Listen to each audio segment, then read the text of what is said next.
More reactions are still trailing the postponement of the February 16 general elections. The Director Election Planning and Monitoring Committee for President Buhari's re-election, Mr. Pt.2 Fashola, appeals to Nigerians not to be deterred by the postponement of the elections by INEC.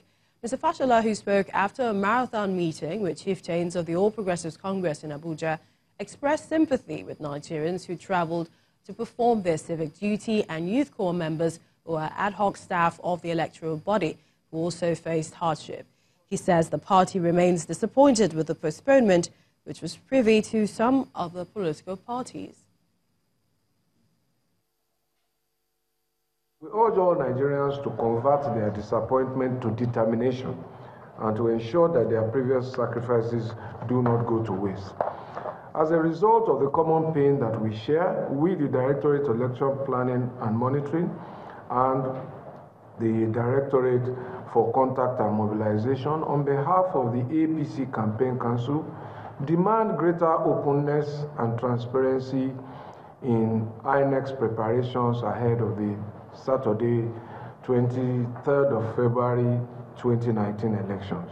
We want to know, for example, what steps have been taken by INEC with CBN, the central bank, to assess and to take inventory of materials and to brief the public about what their condition is. We think that this will be helpful to dispel rumors, to calm nerves, that really the process is intact and that INEC is in control. We expect INEC to confirm to Nigerians the status of its plans to procure and provide materials for the election, and in particular to let Nigerians know if all the materials they require are in country, and if not, what plans INEC has to ensure that they are.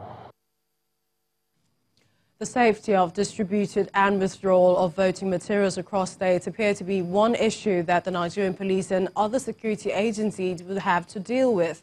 Our correspondent Loretta Chiogo takes a look at the electoral materials before the next rescheduled election date.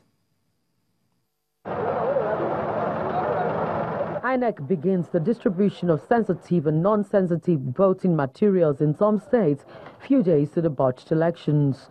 And in some states, voting materials are withheld in central bank offices, while party officials, journalists and security officials keep the watch. Perhaps there must have been a hint that the election would be postponed, thereby saving the states without voting materials the stress of retrieving them like others who already have the materials. However, there are fears that the voting materials already distributed, which include ballot papers, election result sheets, may have been compromised. INEC says all retrieved materials have been returned to central bank offices across the country, as all eyes stay on the electoral body to conduct free, fair and credible elections on the rescheduled dates for the general elections. Loretta Chiogo, Channels Television News. Joining us on the news at 10 is the Assistant Inspector General of Police, AIG Adeliye Oyebade, in charge of Zone 11, covering Ondo, Osun and Oyo State. We'd like to thank you for joining us on the news at 10. Thank you so much. So let's wade in. How really ready is the police ensuring the safety of election materials? I mean, the ballot papers, the election result sheets, and other materials for Saturday's election. Now, let me state it very clearly. The police have the mandate to secure those materials. If you visit our police website, www.npf.gov.ng, it's very explicit, the vision and the mission of the Nigerian police.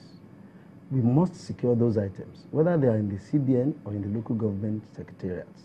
And the Inspector General of Police, Abubakar Adamu Mohammed, NPM MNI, prior to this election, has already organized workshop. All our police officers have been trained and they have been retrained on how to secure these items. I believe that we're on top of the situation. As I speak with you, we have recorded almost 98%, because there's no incident that has been above our situation. If you go to that website, let me quickly read it. It said, to make Nigeria safer and more secure for economic development and growth, to create a safe and secure environment for everyone living in Nigeria. This is part of our duty.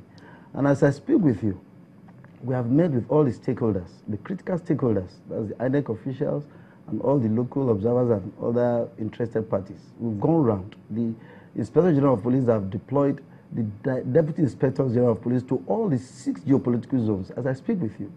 And we have met with them, we have discussed issues that will make it a relatively crime-free situation for us. Let's ask about the CBN. Is this still the best and safest place for those materials? It is. You look at each location. If you go to this country, each location where you have the CBN, the topography, they look at a secure environment where you put all the CBN offices. And prior to this time, we have adequate security personnel, and we have also added to that. We have upgraded it. So we are not unaware of some hoodlums who might try to. We have rearranged ourselves. We have the counter-terrorist unit that are also waiting and watching. We have even the election monitoring team all over the country. Like, I will give you an example. There were some issues in Ondo State, and they almost took it up. But when we went into it before, because we're now doing a lot of community policing. What kind of issues?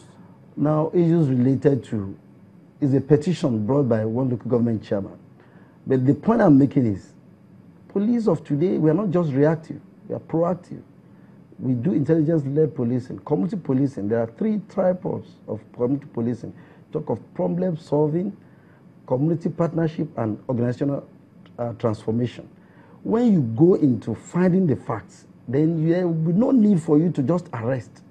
It is the intelligence that we were able to gather that made us to know that it was merely intra-party issue that would have no need for anybody to arrest. But it's also interesting that you should mention that, because most Nigerians are thinking, where was the police, where were the security agencies when we had, the burn card readers in Anambra, the incidents in Pt.2 State, that of Abia, and, investigations and are Akwa Ibom already as well. ongoing in those areas.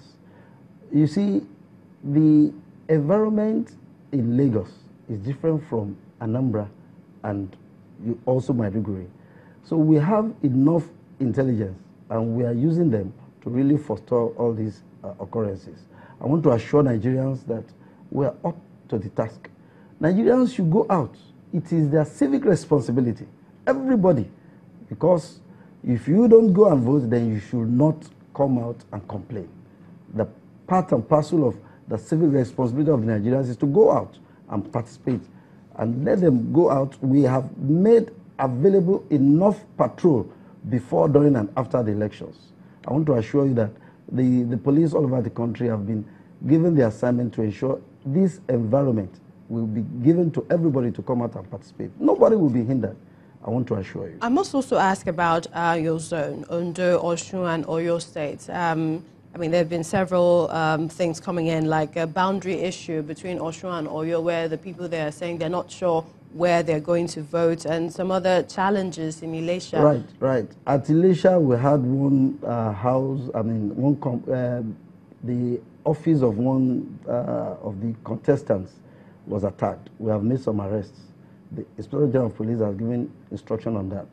Also, where there are boundary issues, we have to work in conjunction with the Boundary Commission, and I think we're on top of it. We have it all over the country. In Osun State, those that participated in the last governorship election, definitely they know where they have voted. So we're going to use that as a measure to be able to forestall any ugly incident. People come out thinking that we're not aware of all this. We have crime-mapped the whole country. We have crime-mapped the whole country. We know the black spots. We know where issues can be, raised, and we know what to do immediately such issues come up. The IGP have assured Nigerians that this time around, the police will be courteous. We're going to be humane. We're going to watch. We're going to be firm. And we're going to do investigation. All would-be offenders will be properly investigated, and there will be diligent prosecution. All right, AIG Adele, but I would like to thank you for coming on the News at 10 tonight. Thank you so much. I appreciate it. Well, also reacting to the shift on the dates of the elections are leaders of political parties of various states of the Federation. We'll start from Nasarawa and then take you to Edo and Anambra, where political leaders believe that INEC should have informed the people early enough before the exercise was shifted. You can see the cost of the vehicles. For once, leaders of the All Progressives Congress and the People's Democratic Party appear to be on the same page as they roundly condemn the shift of the election by 1 week. We are not happy with the postponement, but there is nothing we can do because we are not responsible for conducting election. We are only stakeholders in the conduct of the election. So we only call on our people to come out on the 23rd of February 2019 to vote for our party, to vote for our candidates. In Edo State, the leadership of the PDP and the APC are still at loggerheads over the distribution of the PVCs for the general election. We have evidence at our disposal that shows clearly that unclaimed PVCs were given out to APC leaders in the various councils. You know as well as I do that the PVCs are resident in the local government. So how does the state get involved in such a thing? Number two, even if you were to give me 1,000 PVCs, how am I going to use them in the light of the technology that is to be deployed? Despite all this, there seems to be some light at the end of the tunnel. Who's deceiving who? If the government is pretending they don't know what INEC is doing, then let them dissolve the INEC. The most disappointments would say is a blessing. It's a blessing from God. Maybe God did it it was done for a purpose. And after listening also to the reasons, some of the reasons given by INEC, all I will say is that let's all be patient. And from the southeast, the All Progressives Congress in Anambra State is appealing to Nigerians to be calm with the electoral body for shifting the elections.